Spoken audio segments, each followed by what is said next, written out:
Now that you have watched the video clip showing Truman Capote in private and Truman Capote at work, you have some basis to think about the difference between qualitative interviewing and regular human interaction. Because at its basis, qualitative interviewing is just that. It's an interaction between an interviewer and a participant that is guided by a general plan and that is using open-ended questions. So in very many ways, an interview is just like a conversation. And you can see here on the slide a list of different jobs that may involve interviewing activities. Ethnographers, people who perform qualitative research, gathering information from groups of people or institutions. Human resource recruiters, that's the basic tool. Interview is a basic tool of human resource recruitment. Journalists, of course. Salespeople who are trying to gather information about their customer base, for example, and their needs. Customer service representatives. Therapists. If you become any type of counselor or any type of family a therapist or a psychologist or a clinicist, if you go on to get your degree in psychiatric medicine. Oh, if you become a doctor, you will also be interviewing people. Sororities, coaches, wedding planners, market researchers, doctors, police investigators. If you will be delivering services or products to people, you have to, or messages for that matter, you have to have an idea of who your target market or who your target audience is. And interviewing members of that market or that audience is one of the best ways of getting information about them. And at the very, very basis, interviewing is just fun. It's fun to see how people open up and to use interesting techniques, some of which we're going to learn in this unit, in order to get more information from people than they normally would be willing to give you. So I'm very excited to share this class with you, and I hope that by the end of it, you will be as excited about interviewing as I am. So moving on along the same path of the difference between what a basic type of interaction is and what an interview is, take a look at this example. On the left, you have one example of an interaction between two people, and on the right, there is another one.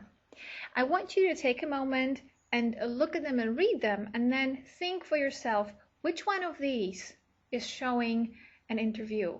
Which one of these is showing an example of a plain conversation, and what is the difference?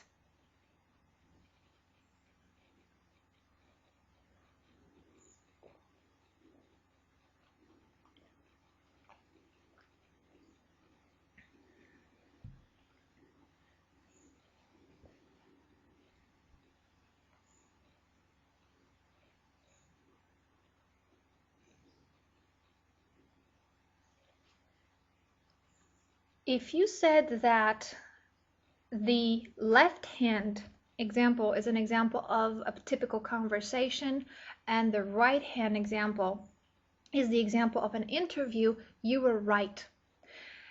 These two show the basic differences between a conversation and an interview.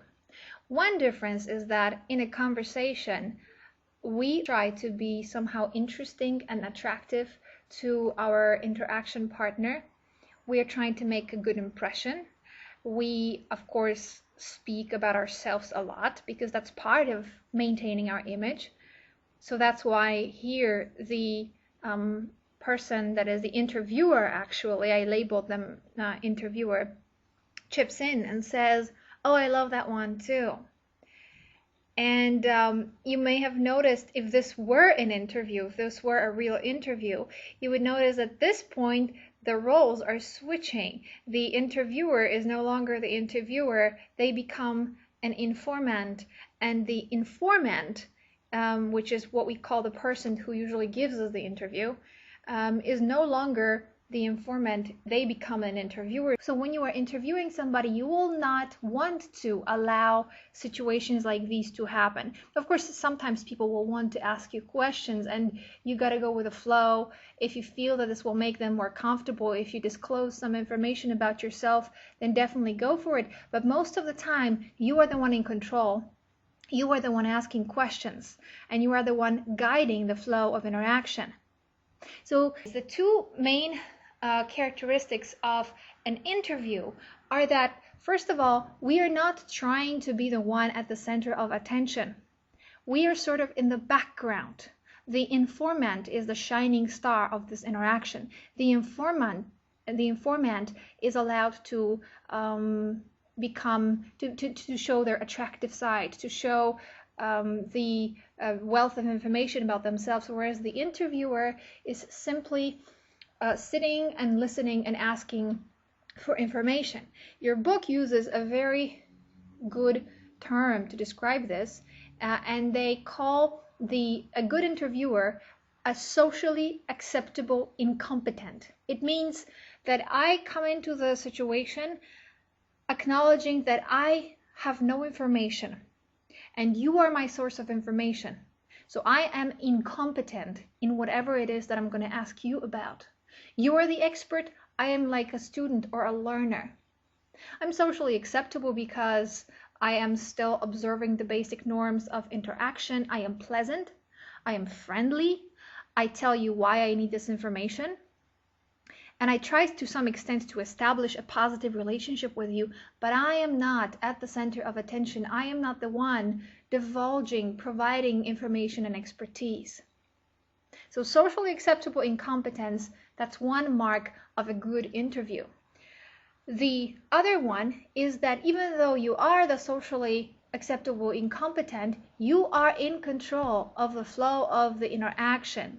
So a good interviewer typically comes to the interview situation with some idea of what he or she will ask the informant. Sometimes it is in the form of a list of questions that they will ask.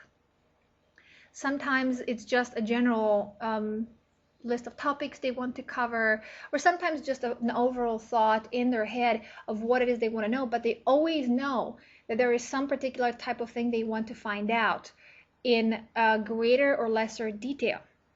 And during the interview, you focus on obtaining that information and controlling the flow of communication so that it does not digress too much from what you want to know. Sometimes, of course, the digressions are useful. Sometimes a digression or a side note that a person throws in actually gives you interesting insights. The point is, though, that you don't quite allow the other person to take control over the flow. So this is the other aspect of good interviewing. The other mark that distinguishes interviewing from an interaction is that the interviewer is the main person in control of the flow of interaction.